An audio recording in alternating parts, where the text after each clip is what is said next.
শুরুটা ছিল খুবই সাধারণ, কিন্তু স্বপ্নটা ছিল অনেক বড়। চারপাশে শুধু অজানা পথ, নীরবতা আর একা আমি। জঙ্গলের ভেতর দিয়ে হাঁটতে হাঁটতে মনে হচ্ছিল, এই পথ কি শেষ হবে কখনো?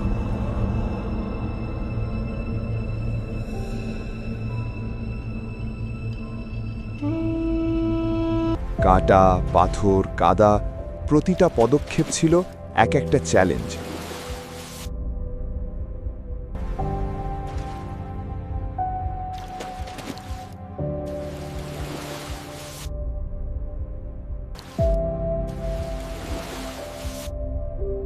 কিছু মুহূর্ত ছিল যখন মনে হয়েছে এখানেই থেমে যাই, কিন্তু ভেতরের একটা শক্তি বারবার বলেছে আর একটু এগিয়ে যাও।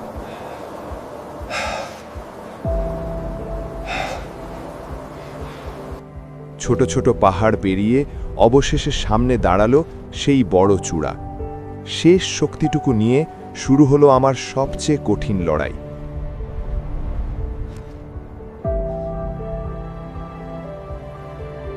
আর তারপর আমি পৌঁছে গেলাম চূড়ায়। এটা শুধু একটা পাহাড় না, এটা আমার নিজের সাথে জয়।